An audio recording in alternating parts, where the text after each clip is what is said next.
And for the record, this is from Exhibit B8, Appendix B2, which is Dunsky's addendum report regarding community solar and large general service potential. And specifically, this is page 9 of the addendum, which I believe is PDF page 221. So in the second paragraph on the page, Dunsky notes that, and I quote, "While the details of the community solar service are still undergoing stakeholder engagement, internal design and regulatory approvals, the main design parameters of BC Hydro's preliminary service design, as we understand them, are as follows." And then there's a bulleted list of items. Do you see that list there? Yes, I do. My first question is, has Dunsky reviewed the proposed terms and conditions that BC Hydro has filed in this proceeding regarding the community generation rate? No, not in detail. So I think you've probably already answered this, but I'll bring you to it just for completeness sake. If you'd be able to turn to page 10 of the witness aid. And just for the record, this is from Exhibit B16, PDF page 29, which is the clean copy of rate schedule 2290, which BC Hydro has filed. And I'm specifically looking at clause 8, which is the definition of maximum customer allocation. So would you be able to confirm for me whether you're familiar with this concept of a maximum customer allocation? I'm familiar with it at a high level, not in detail.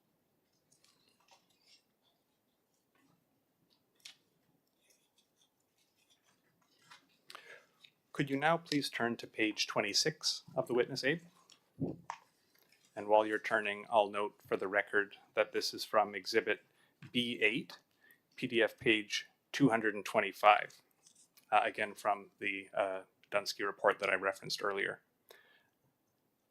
Under heading 3.2.2, Dunsky notes, and I apologize, I know you referenced this middle of the pack quote earlier, and here I am bringing you back to it. Happy to talk about it.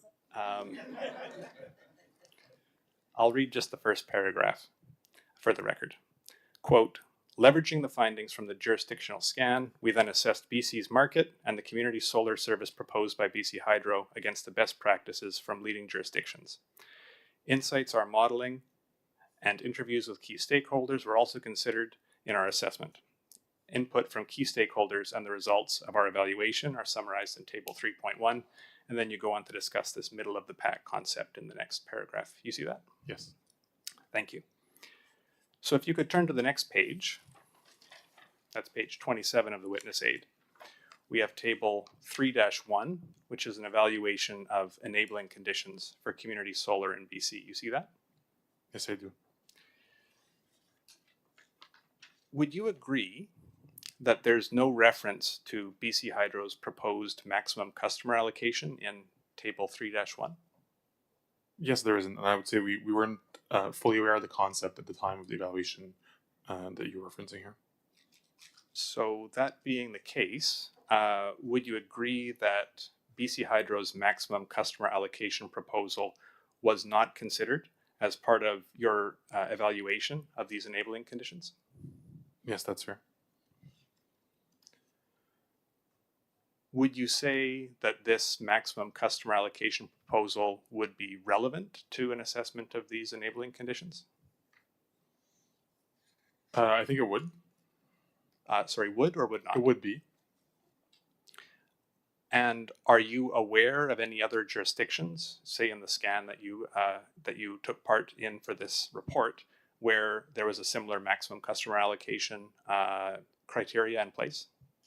I'm not aware off the top of my head.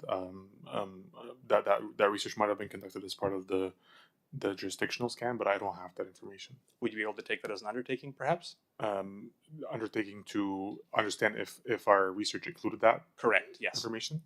Yep, I'd be happy to. Thank you.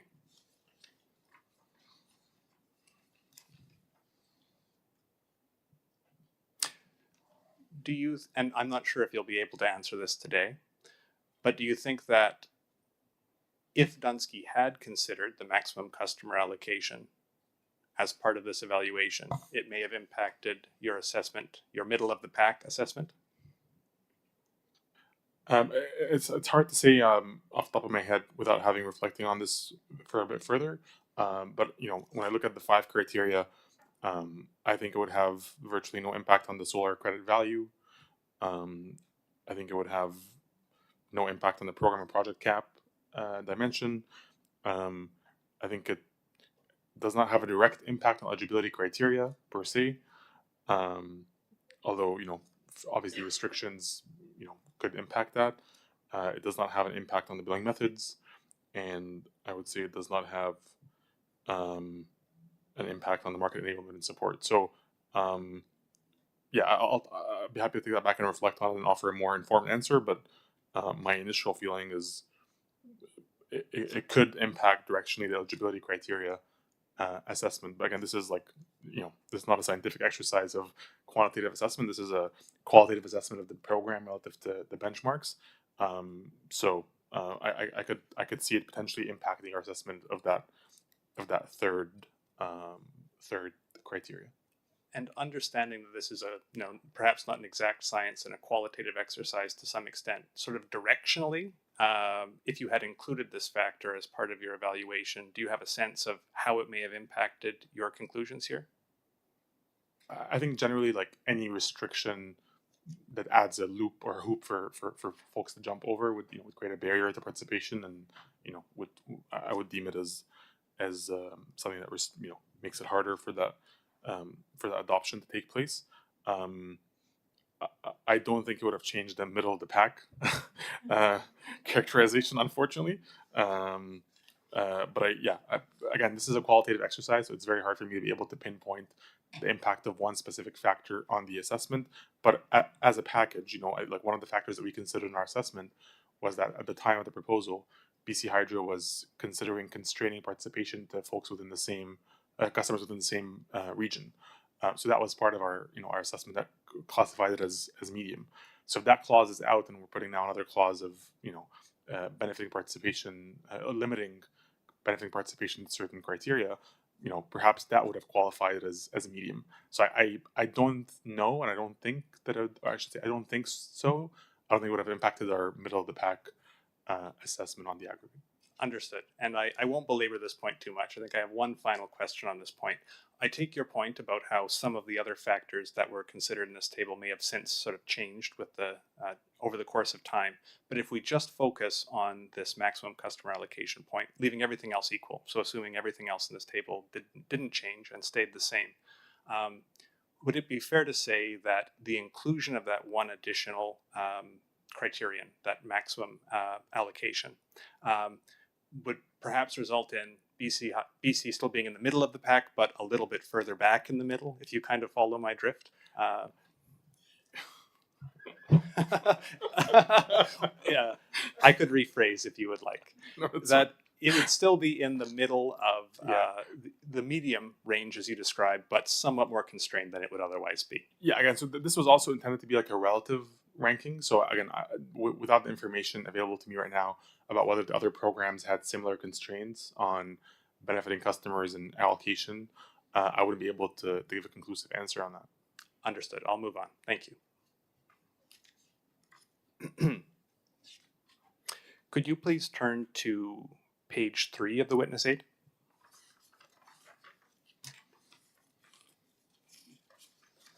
And just for the record, this is from Exhibit B1 from the 2024 rate design application, PDF pages 161 to 162. Starting at the bottom of page 3 of the witness aid, which is PDF page 161, I believe, there's a reference to a maximum net injection limit of 1 megawatt for the community self-generation rate. And then continuing on to the next page, there's a reference to the fact that this maximum net injection limit will be determined by allocating 24 kilowatts for each residential benefiting customer and 100 kilowatts for each general service benefiting customer. Do you see that there? Yes, I do. And were you familiar with this condition as well when you prepared the report that we were talking about earlier? No, I was not. So I'm going to go through a somewhat similar exercise here. I hope we don't have to necessarily go through all of the same steps. But referring back to table 3-1, which again is at page 27 of the witness aid, I'll give you a moment just to find it.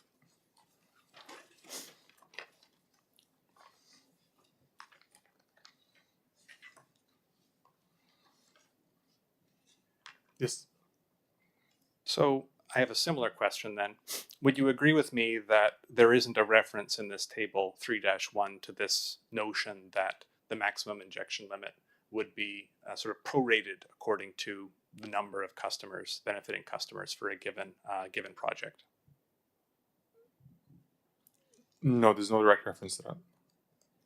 And did Dunsky consider this sort of prorating proposal as part of the analysis that went into table 3-1 here? I don't believe so.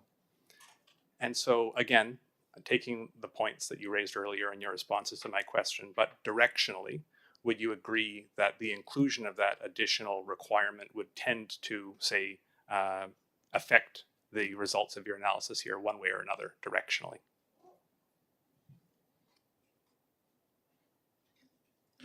I'm not sure, to be honest. I'm reflecting on the would the availability of this clause add an incremental barrier to participation or result in a difference in how participants might view the offering? And I think I could argue for ways that it would not impact their perspective or their willingness to participate.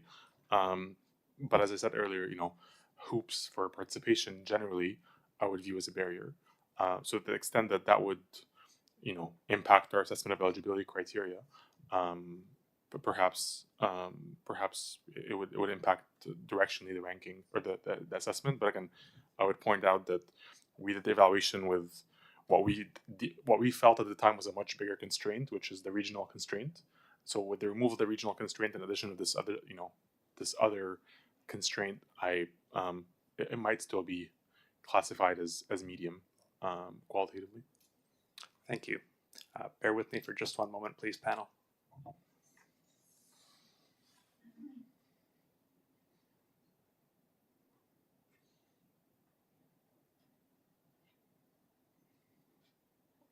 Those are all of my questions. Thank you.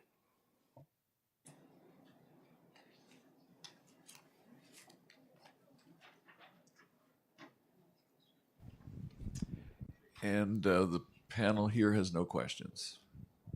I suppose I'll just ask if BC Hydro has any redirect for this panel. And I see shaking their heads, so I'll take that as a no. So I think that terminates this panel as witnesses, and I dismiss you and thank you very much for your appearance here today. Thank you. Thank you. Thank you. So, Mr. Bear, our next step here is for Hydro to. Can you bring on your third panel? Yeah. Okay. So we'll just take a little pause here while we're doing that. But don't go away.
Okay, good afternoon. I have one preliminary matter to discuss briefly before we move to direct of this panel. So when we do start with this panel, we have 5 clarifications or follow-up responses that Mr. Samby would propose to address at the start. They are things that came from the questions that came to the Dunsky panel that were more appropriate for BC Hydro, but they don't relate to implementation or net injection, which is the focus of this panel. But we'll propose that he address those right off the bat. I also understand that Mr. Quayle has some brief questions to ask again of Mr. Samby that don't necessarily relate to implementation or net injection. We have no objection to him starting, and after Mr. Samby has done his clarifications, doing that brief cross-examination. I have discussed that with Mr. Bear. So with your indulgence, we will let, or I leave it to you to decide whether that would be appropriate. Yes, we're fine with that. Okay, excellent.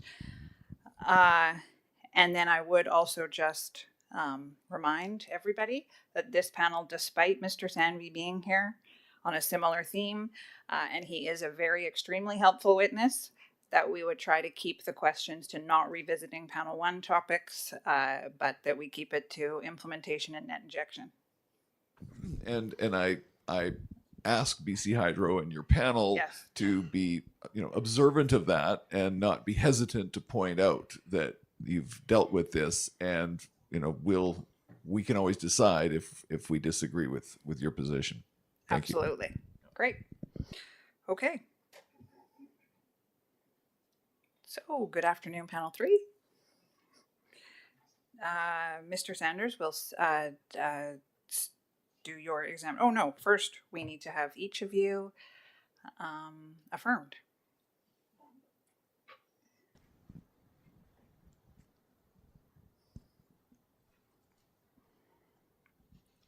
Can you please state your name for the record? My name's Aaron Ellis, ELLIS, first initial A. Do you solemnly affirm that the evidence you give today will be the truth, the whole truth, and nothing but the truth? I do. Can you please state your name for the record? Chris Sandve, SANDVE, first initial C. Do you solemnly affirm that the evidence you give today will be the truth, the whole truth, and nothing but the truth? I do. Can you please state your name for the record? Darren Sanders, SANDERS, first initial D. Do you solemnly affirm that the evidence you give today will be the truth, the whole truth, and nothing but the truth? I do. Thank you. Thank you. And of course, we did Mr. Samby's direct evidence yesterday, so we will not be doing that again today. So we will start with you, Mr. Sanders. Mr. Sanders, you're Director of Customer Operations and Analytics at BC Hydro, is that correct? Yes, it is. And how long have you worked at BC Hydro? Over 2 periods, about 25 years total. And very briefly, can you summarize your professional qualifications, including your educational background? Certainly. In addition to spending 25 years at BC Hydro, I also worked as a consultant for about 9 years. So I've spent close to 35 years in the industry. My educational background is a mechanical engineer, a Bachelor of Applied Science from UBC.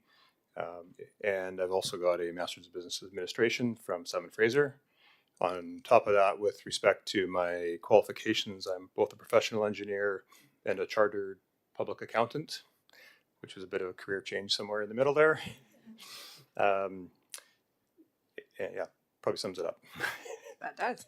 And Mr. Sanders, could you provide a summary of your involvement in the net metering application and the topics that you're here to speak to today? So I am here to talk about implementation issues. So essentially, as the rate's been developed, how are we going to launch that to our customers? Importantly, how do we invoice and bill for that? And also the customer contact channels. That will touch on some elements like the credit billing service, for instance, and I suspect around consumer protections as well. And Mr. Sanders, can you confirm that your pre-filed direct testimony in Exhibit B32 is accurate?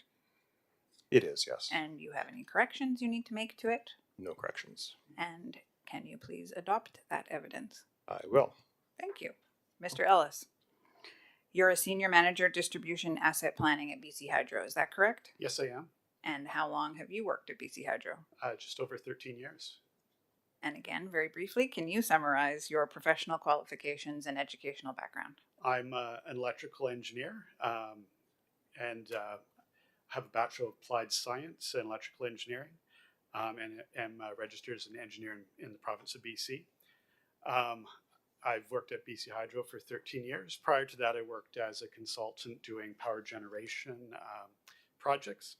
I also participate in industry standards associations related to generator interconnections and was involved in the development of the CSA C22.3 number 9 interconnection of distributed energy resources and electricity supply system standard. And could you provide a summary of your involvement in the net metering application and the topics that you're here to speak to today? Yes, I was involved in the development and review of the sections 5.3 and 5.4 of the application.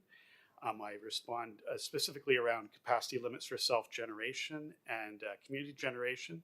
And I also reviewed and had input to the information request responses and rebuttal evidence directly associated with my areas of responsibility. And can you confirm that your pre-filed direct testimony in Exhibit B32 is accurate? Yes. And do you have any corrections that you need to make? No. And do you adopt that as evidence in this proceeding? I do. Thank you. So before I turn this over to Mr. Quayle, Mr. Samvey, please go ahead and take us through the 5 follow-up responses that you have. Yes, so 5 quick follow-ups. The first is with regard to a question from the commercial energy consumers. They were asking about whether the BC Hydro transition proposal is in the cost shifting analysis. And I think we've previously said it is not, so that would need to be incorporated on top. But there was a question around whether the correct cost number is 37 million or 41 million. The correct number is 41 million. 37 million was an error, and the 41 million correct number is contained in response to BCUCIR 1.13.1 in Exhibit B13. Second issue, there was a question for Dunsky around whether there would be cost shifting to other customer classes. Dunsky explained that they assumed that cost shifts are contained within the class, but that depending on tariff structures and so forth in BC Hydro's specific context, there could be cost shifting amongst classes. That indeed is the case in BC Hydro's context. So in response to BCUCIR 1.8.1, in Exhibit B13, we explained there that because the residential class is predominantly what makes up the net metering participation, that does result in cost shifts from the residential customer class onto other customer classes. The third issue, there was a question for the Dunsky panel around how BC Hydro had arrived at the numbers of approximately 1,750 gigawatt hours by 2043 energy forecast from our proposals.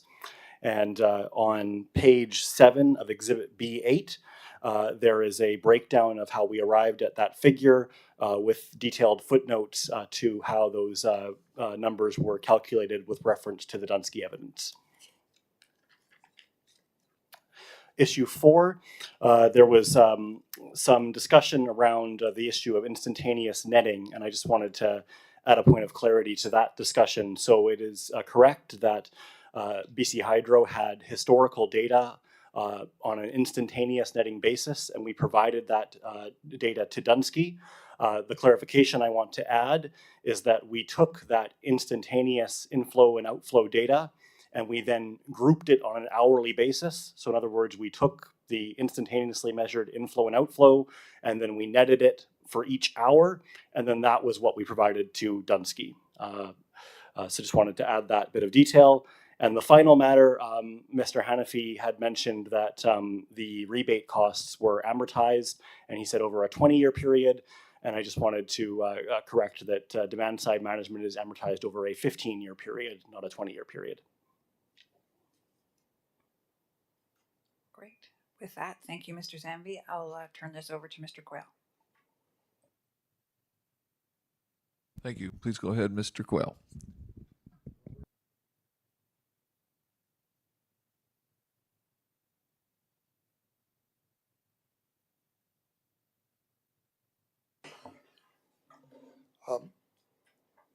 I just have a few questions that might have been put to panel one, except they arise from sort of the business, what's taken place in this hearing. My submission, it's fair to say the proceedings have strayed over a wide territory and might be regarded as somewhat friendly cross, but not intended to be. My intention is to try to provide some clarity where there seems to be a particular conflation of rate design and resource planning functions. And I hope that a few propositions provide a bit of clarity. If the panel doesn't find this useful, I'm happy to sit down. But anyway, maybe I'll see how it goes. I think we were warned a little bit by council and that Hydro would be fine with this. So we're willing to allow it up to some. Feel free at any point. Yeah. Okay. So I have some propositions to put Mr. Sanvi. First of all, I put it to you that one of the core functions of resource planning is to design the composition of the utility's potential resource stack under various plausible scenarios. Yes. And resource planning involves evaluations of the merits and demerits of various alternative kinds of energy resource. Yes. And it involves evaluations of the optimal relative quantity of each kind of resource the utility should acquire over time. Yes. Easy so far. Rate design, on the other hand, to a large extent, I suggest, should be a vehicle to execute the resource plan. I think that could be true. The example that comes to mind for me is that I guess a couple examples now that I'm thinking through it on the fly.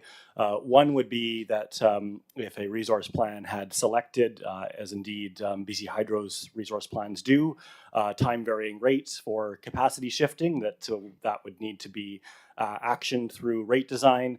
The other thought that comes to mind for me is that obviously resource planning decisions have costs, and so rates need to be designed to recover those costs. And also, I suggest where a rate design involves the acquisition of a resource, like residential rooftop solar, for example. Yes. Okay. So I suggest the main connection between resource planning and this proceeding is how to optimally price the resource and what rules to attach to it in order to harmonize it with resource planning. Yes, I think that's correct. And maybe I'll give a quick example that is similar, but not in this proceeding. So I mentioned time varying rates. So I'll use, for example, the residential time of day rate that this commission approved. So in that scenario, under the long-term resource plan, the long-term resource plan identified a need for such a rate. And that rate was selected as part of a portfolio of resources. It then was to the rate design to determine, okay, how are we going to price that rate based on various considerations, including cost effectiveness and economics. And for example, you testified in panel one, I'm paraphrasing, what applying the 1 megawatt cap community generation, that this was, as I understood your answer, to maintain a handle on the extent to which the resource you receive, that it is, you have a handle on that in relation to your resource plan. Yes. Okay. And you will agree with me that assigning a specific energy price to a resource like rooftop solar is an inherently arbitrary process. I'm not sure I would agree. Could maybe elaborate? Or? Well, let me carry on. I think maybe the subsequent questions will make that clearer. So looking at the fundamental role of this commission, on one hand, theoretically, there is a right price, one might say, that captures the notional value of the resource using the regulatory process as a proxy for a competitive market in a single buyer context. Would you agree with that proposition? Yes. This right price is essentially, I suggest, a policy neutral one that does not attach policy grounded incentives or disincentives on the notional market price. Yes. On the other hand, the right price might be supplemented to add extra incentive to suppliers of the resource if resource planning concludes that its place in the resource stack should be enhanced. Potentially. I think I would refer back to testimony I gave the other day where I talked about often considerations informing choices versus price. And so I think generally when we try to set prices, we are thinking about economic considerations and cost considerations. I would think that typically we are not inflating a price to try and achieve a particular volume outcome, if I could put it that way. That's not what I'm saying. Analytically, there's this theoretical right price. Yeah. There might be motivation to enhance that or to increase that in order to increase or accelerate the acquisition of the resource, or to decrease it in order to limit the acquisition of the resource. Is that not correct? I think that's correct, assuming that those motivations are underpinned by economics or cost effectiveness. Yeah, I'm not suggesting anything nefarious here. Okay. And those are fundamentally resource planning questions. How much you want to draw from a particular kind of resource. Yes. So I put it to you that, for example, rooftop solar is good or rooftop solar is bad, to oversimplify a little bit, is about whether its role in the resource stack should be encouraged or discouraged in relation to the right price, as you hear proponents and opponents. Yes, I mean, I can imagine there may be other ways of characterizing good or bad, but I think that would be one appropriate way of doing so, yes. Am I correct in characterizing BC Hydro's strategic objective in this proceeding as obtaining the right price with a moderate upward nudge? No, I wouldn't characterize it that way. I would say right price. Those are all my questions. I hope that was helpful. Well, we give some slack when it's very concise like that, Mr. Quayle, so thank you. Mr. Bear, go ahead. The next party to cross-examine this panel is the Commercial Energy Consumers Association of BC.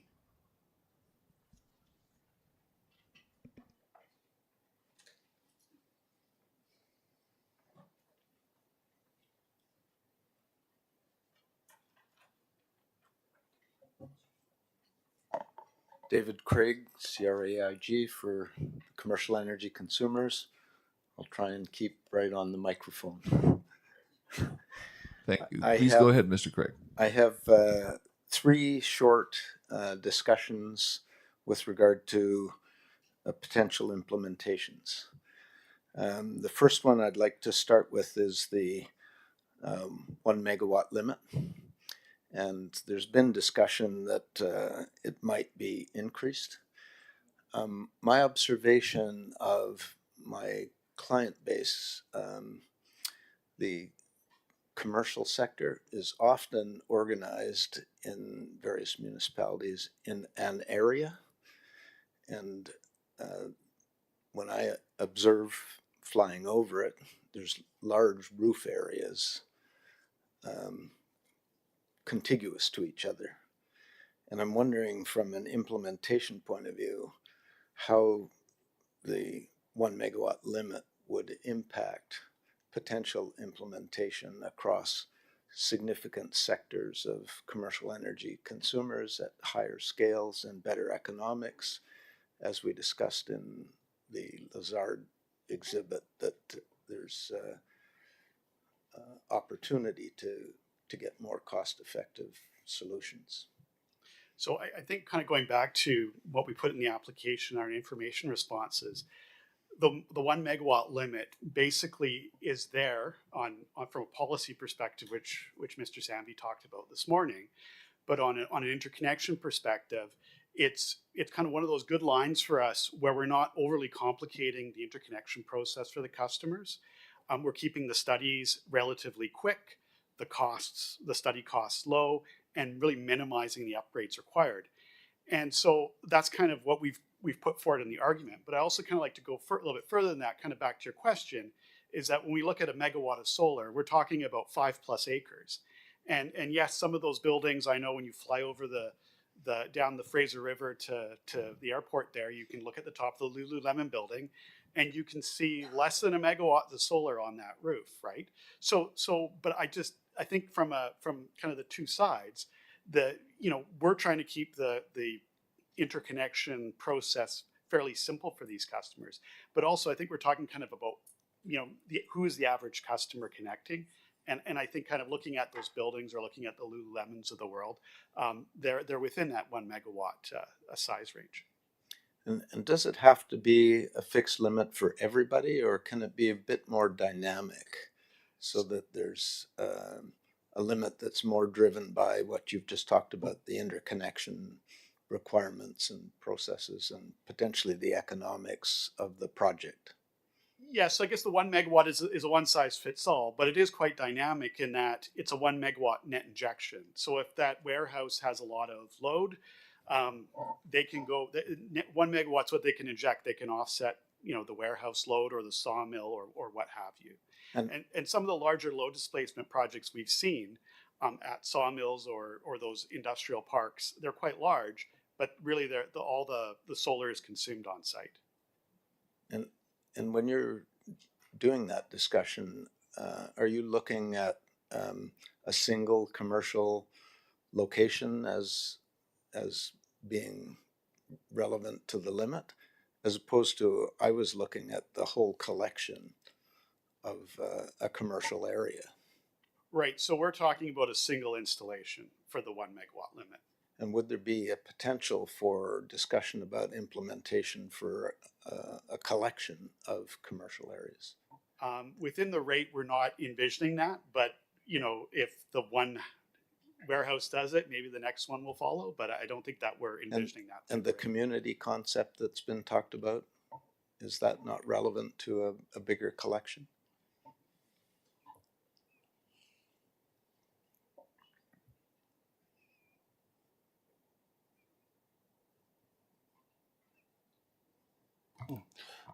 So Mr. Ellis and I were just discussing, I think the concept you have in mind, Mr. Craig, is enabled under the rate in the sense that you would have one commercial customer that is the community generator customer. Other commercial customers could then join into that 1 megawatt facility as benefiting customers. And so as Mr. Ellis has explained, you'd have the 1 megawatt net injection plus the on-site load of the community generator customer would comprise the potential total of that facility. And would it be possible that the collective commercial area might be a community that was big enough to have a larger limit? Yeah, I think we're kind of going into theoretical here. Right? The rate is basically one customer, 1 megawatt, a net injection. Okay, I'll take it at that. Thank you for that discussion. I'm looking at the implementation specifically with regard to batteries and the degree to which they can be used to free up capacity on the distribution system and hence all the way back up the chain.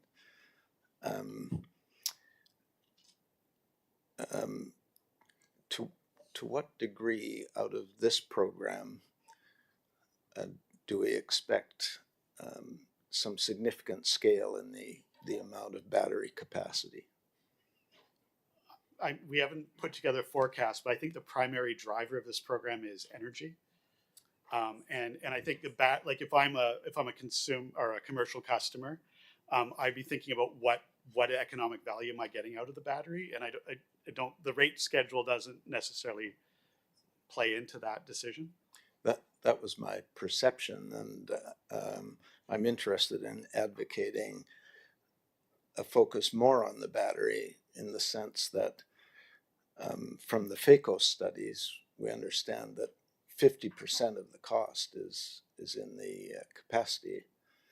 And so batteries can be quite useful sometime in the future in dealing with that. And a focus between the energy concept and battery is something that I'd like to see developing.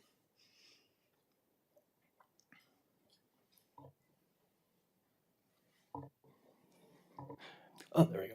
Yes, so I think we would share the objective in terms of looking for ways to incent that value. As we discussed yesterday, BC Hydro has not in this application proposed a time varying price. We had looked at a concept of a winter peak adder. We'd received some advice from Dunsky around some concerns with that concept, and we had some concerns of our own around potential for arbitrage. So it's not something we're bringing forward currently, but it is something we would like to explore, and we're confident that we would be able to bolt that on top of the rate that's been proposed. That's great news. And as you know, we've had lots of discussions around that, and I'd like to continue to participate in helping to bring that forward into this process or some other processes that might bolt on to this process. Last area that I want to talk about is hosting data. Is that part of what you do around implementation, having some of that? You're meaning hosting capacity? Hosting capacity data, yeah. I can speak to that. Please. Would you have specific questions? I was wondering how effective it is in terms of informing people about where to go and whether we have enough of that data to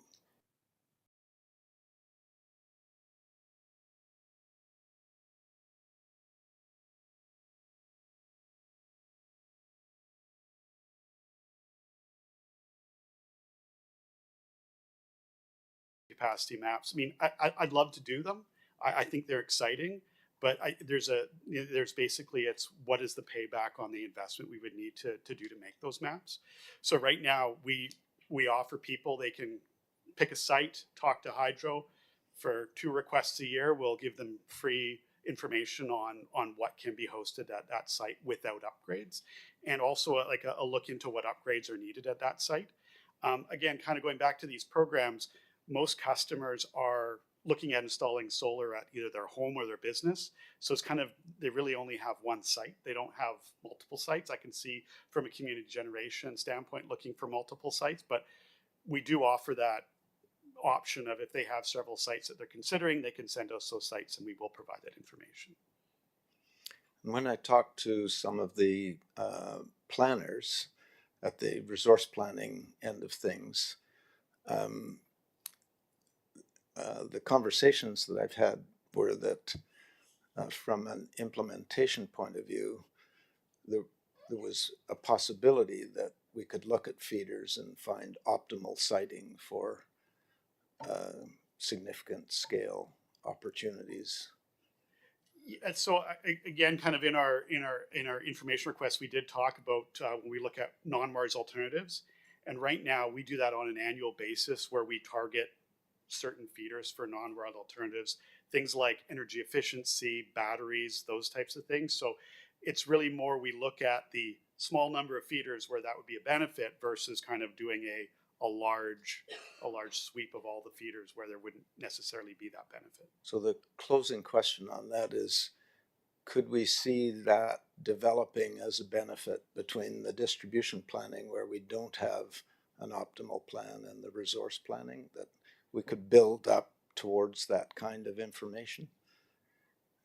Yeah, again, it goes back to, it's an interesting study to do, but in terms of the benefits that we get out of that, it's kind of hard to see, given that, you know, what we do already is we identify those feeders and then we target those feeders.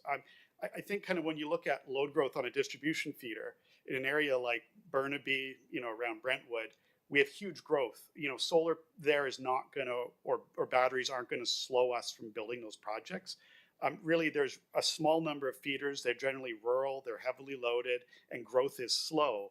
And we can use things like battery to slow down or to slow down that growth so we can defer projects. But we're really looking at project deferral benefits, which again are somewhat marginal, you know, when you look at the system as a whole.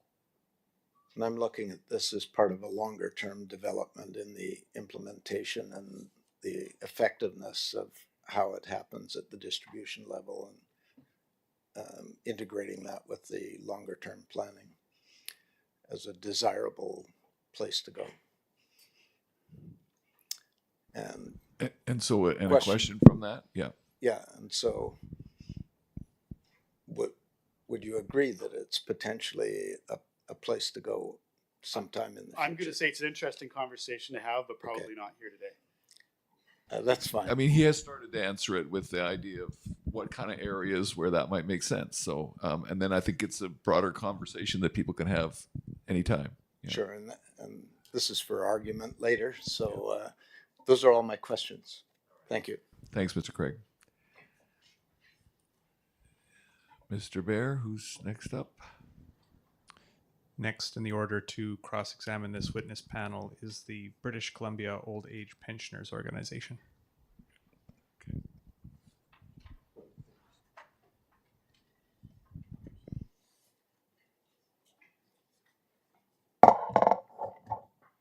Good afternoon, panel. Just a second.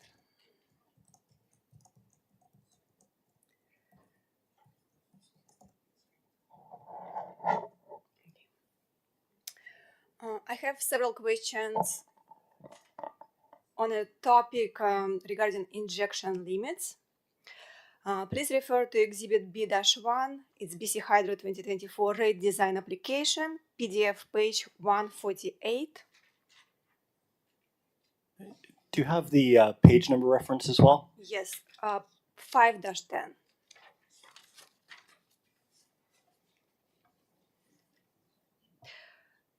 And starting at line 14, which would be third paragraph of the section 5.3.3, it states, the self-generation net injection limit strikes a balance between allowing customers to build a generation facility as large as needed to serve their own load while minimizing the cost and complexity of associated interconnection studies. First, I would like to confirm that moving to 100 kilowatt net injections versus 100 kilowatt nameplate rating is primarily aimed to enable more large general service and medium general service customers to install clean and renewable generating facilities that can meet all or part of their electricity needs. Yeah, I would agree that the large general service customers would benefit the most from this. Also, I would like to confirm that limits of less than 100 kilowatt would not limit residential customers' ability to install generation to offset their energy purchases from BC Hydro. I will say yes, in general. Would a 50 kilowatt limit of injection for residential customers limit residential customers' ability to install generation to offset their energy purchases from BC Hydro? So it's hard to answer. I see where you're going there, but maybe what I'll say is that the 100 kilowatt net injection is larger probably than required for residential, but we took the approach of having one limit for everybody. But responding to my question, would the 50 kilowatt be enough for residential ratepayers? We have some large residential services, like for large properties and large loads, so that always makes me hesitant to respond to your question affirmatively. How many residential customers have peak demand of higher than 50 kilowatt? Very few, but you'd be surprised. Very few. Can you speak like 1 or 10? Let's use they'd be in the top 1%. Thank you. For small general service customers who have load of lower than 35 kilovolts, would an injection limit of 50 kilowatt be sufficient to meet all of their needs? I think this goes in, again, it's kind of hard for me to answer that question because ultimately, if we're talking about energy needs as an annual energy need, and we're talking about 100 kilowatts or 50 kilowatts being like the peak injection, you kind of have to look on what is the annual energy used by that customer versus how much they would generate in a year. And I'm not good at doing the math quickly in my head here. Okay, I'm moving to the next issue here. Please confirm that the primary reason for the 100 kilowatt self-generation net injection limit is technical, as stated in response to BCUC IR 1.5.1. If you need reference, it's Exhibit B-3 and PDF page 80. Yes, we based that on technical reasons. Yeah, I will read a couple paragraphs from this response. Third paragraph from the bottom of the page 1 states the primary reason for 100 kilowatt cell generation net injection limit is technical. Then on page 2 it continues, the proposed injection limits consider the interconnection process complexity, cost, and timelines. And then the 100 kilowatt per phase net injection generally limits the scope of the study and potential upgrades to the secondary system and distribution transformer. I will not read all of it, just this couple sentences. Next, please refer to Exhibit B-15, PDF page 126. Its response to BCO APO and RCIA IR 1.22.5. And the last paragraph indicates that for generation facilities greater than 50 kilowatt, the customers will be responsible for both the cost of an interconnection study and any resulting system improvements identified. Since it's the customer that will pay incremental cost of both the interconnection study and system upgrades for generation facilities greater than 50 kilowatt and will suffer from any inconvenience caused by extra time required. Why are these cost and time requirement for the interconnection study and potential need for upgrades consideration when determining the appropriate injection limit for cell generation service? So what I would say is that really we're trying to keep it simple for these customers. So if you're correct in that the costs are borne by the customer, but there's an expectation for the customer for a fast turnaround. So what we're doing by increasing the limit is just creating a more complex process on the BC Hydro side, which would tend to drive our administrative costs up and require more resources. So kind of overall as a package, by keeping the limit low, it keeps the process simple on the BC Hydro side, while also keeping the customer experience better in terms of the turnaround and the times. Whenever you say no to it, whenever you say it's going to cost you a lot of money to a customer, it always becomes this, kind of negative back and forth. So I think kind of as the program so far is we generally have very limited study requirements. Most of these projects get automatically approved. So from a study perspective, it's a very simple process, and we're trying to keep it simple. Even if one customer is willing to pay more for these studies and wait longer? Right, but I also think that, when we've gone to a net injection, this is a significant increase. If you do have a customer who, on average uses 100 kilowatts, and now we can inject, more power, there is a significant increase in this application and size that people can install. When establishing the injection limits, would it be more appropriate to just focus on the size of generation a customer may need in order to serve its own load, with the goal to discourage participation from customers who are more interested in selling power to BC Hydro, as opposed to offsetting their own use?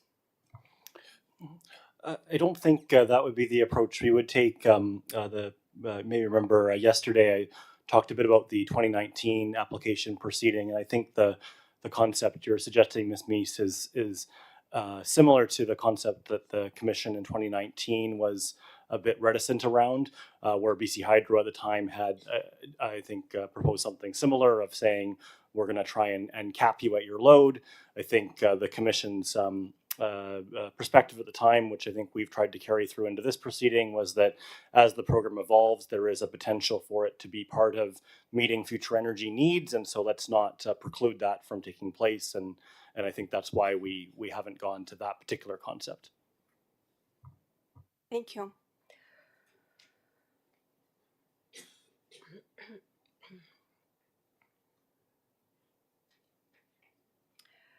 Please refer to Exhibit B-1, which we started with the BC Hydro 2024 rate design application, PDF page 162, and the actual page 5-15. The last paragraph states, with respect to determining the maximum net injection limit for each community generation, the 24 kilowatt and 100 kilowatt increments to be allocated to each residential or general service benefiting customer, respectively, are based on 99th percentile generating facility size among current participants of RS 1289. Please confirm that 100 kilowatt limit for general service customers was based on 99th percentile generating facility size for all general service customers, small, medium, and large general service.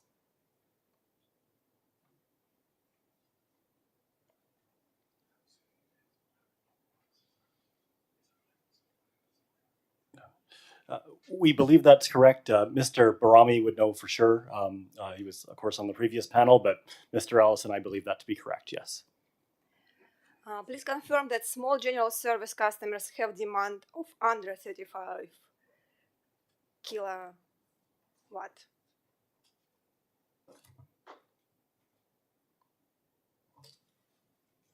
The tariff is for customers less than 35 kilowatts. Why the limit shouldn't be refined to reflect the fact that small general service customers have smaller loads such that a 100 kilowatt generator would meet more than twice such a customer's load. Can I clarify, when you're referring to the limit in this case, do you mean the community generation percentile reference that we're looking at, or the self-generation net injection? Let me see.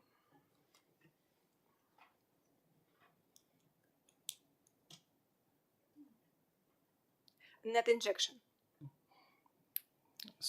I was just going to say that on the net injection we have, it's 100 kilowatts per phase. So I just want to clarify that it could be 100 kilowatts for a single phase customer or 300 kilowatts for a three-phase customer.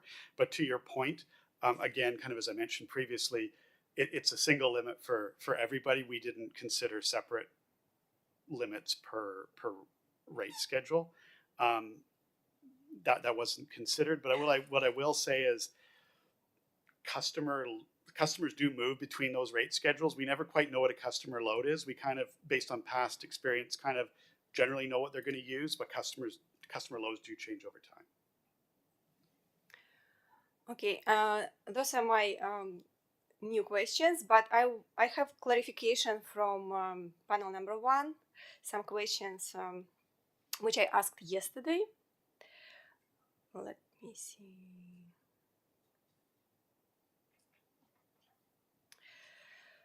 So I would like to get more information on the issue BCO APO raised in our IR 1.6.1. And if you need a reference, it's Exhibit B-13, PDF pages 27 and 28. Specifically, why it would not be appropriate to include distribution capacity benefits for only self-consumed energy. I asked this question yesterday. I addressed it to Mr. Sanvi, and he suggested that it would be more appropriate for this panel. Do you agree that exported solar energy fed into the system will not increase demand on the local distribution system? So I can answer that. It depends. So I kind of look at, there's 3 stages, right? Of when a customer installs generation, they first offset their own load, then they offset the load on the feeder, and then at some point, once all the load on the feeder is offset, then that power needs to go back into our substations and transmission system.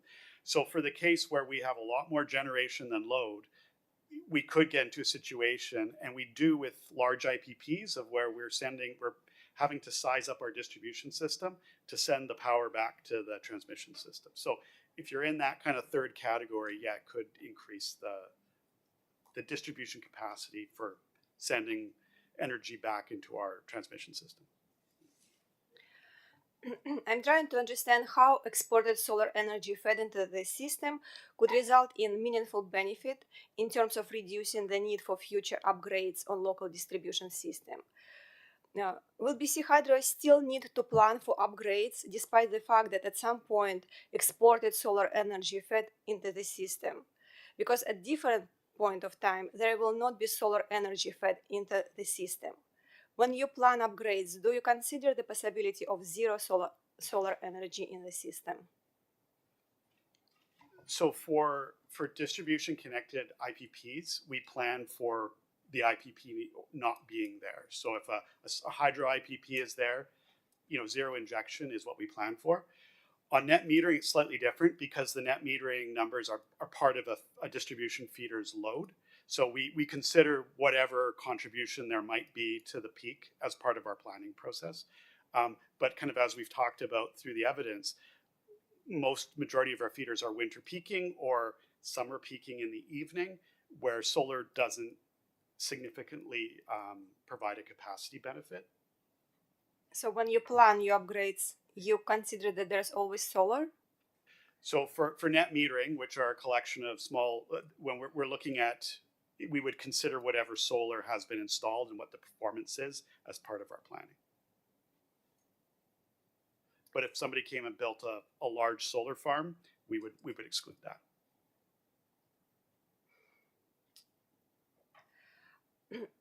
I asked panel 1 a question about a requirement limiting benefiting customers' maximum share of the community generation account balance based on the total number of benefiting customers.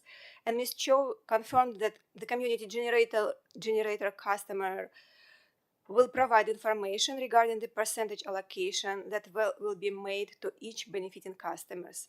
She also provided some high-level response suggesting that this panel might have more information. And my specific question was, will BC Hydro be contacting the benefiting customers to ensure the provided percentage allocations are correct? I think there's three aspects to how we will address that. And Ms. Cho yesterday did speak about the application process as part of that. One element is that there's the element of the benefiting customer authorization, which is that one component that the benefiting customers will have to sign and acknowledge. And in part, that's required to allow the sharing of account information between us and the community generating customer. We would foresee that part of that form would include the community generating customer specifying the percentages of the allocations specifically for those benefiting customers. So I think right away that allocation would be identified through that process. But then also our intention is to essentially send each of the benefiting customers a welcome letter so that we can specify what we have on record to make sure that gets clarified.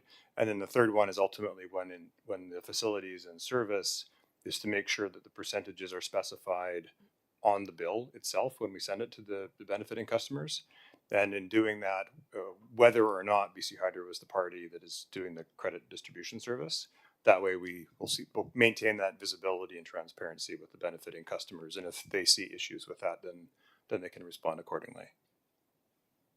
Thank you for this clarification.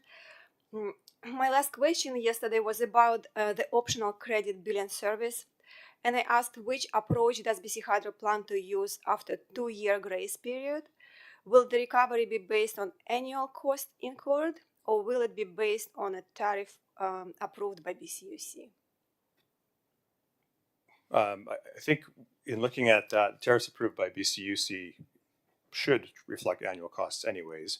I think the trade-off we'll have is whether or not we find that in delivering this service that it's largely a fixed cost. And for instance, if we've invested in technology with very little customer-specific manual labor, or if there's differences customer to customer that might require us to have more tailored pricing, for instance, customer to customer. I think from what we're seeing right now, and we'll have to test it out through the initial period, it's probably going to be more of the former case where we'll have more fixed costs, and I think that might lend itself to a standard charge approach, if that's what the commission feels is appropriate at the time. Thank you. So, as a final question, one question to panel one, I would like to revisit on the basis that the response to my original question was corrected after I concluded my cross-examination, which was your first, Mr. Sandve, your first response today in the morning.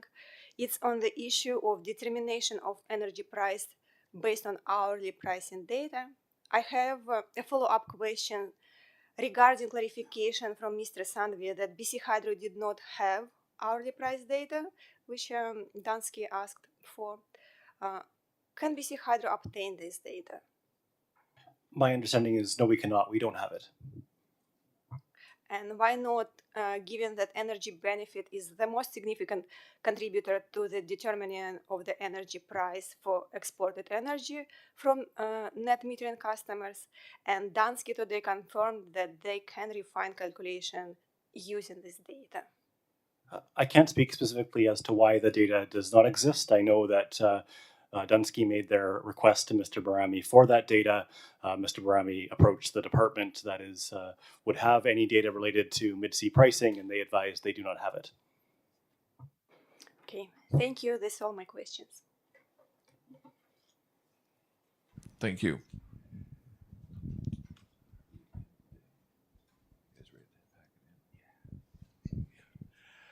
Mr. Bear, I see it's 20 to 5. I'm wondering if, I mean, we're going to have still some more questions for this panel, obviously, and if this might be a time to roll to an end today. What's your thoughts? I thought I might just take 5 minutes, since we have a few minutes before the end of the day, just to briefly discuss the schedule for tomorrow, since I expect we'll probably be starting intervener witness panels, and it might make sense just to get some certainty on the record about how that will probably look, if that works for the panel. That works very well. So that means we'll continue with this panel tomorrow, but yes, please go ahead.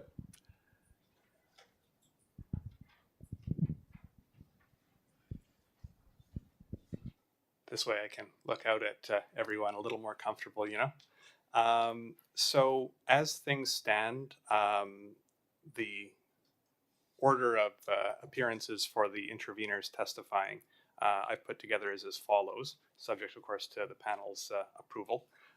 First would be the Clean Energy Association of BC and the Power Advisory Panel, once the current BC Hydro panel has concluded their testimony. Next would be Charge Solar. After that would be the Community Solar Coalition. And finally would be EcoSmart. So that's point one. That's the order of operations I would propose. And finally, just one sort of process point that I thought I would raise as well.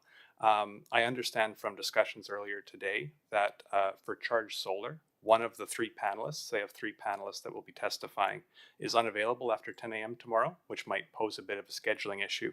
But I spoke with them, and my understanding is that they're comfortable with the remaining 2 panelists testifying. And to the extent that there's anything that arises that the 3rd panelist needs to address, that could be addressed in writing thereafter. My understanding is that the only party that's requested to cross-examine Charge Solar is the Commercial Energy Consumers Association, and I briefly spoke with Mr. Weaver earlier, and I understand he's comfortable enough with that approach as well, if the panel's comfortable with it. Yes, we're fine. Any other parties that wanted to make a comment on that proposal? Or anybody online, perhaps? So, not hearing anything, I'll leave it at that. All right. So we're finished for today. Thank you, everyone, and we'll see you tomorrow morning at 8:30. Thank you.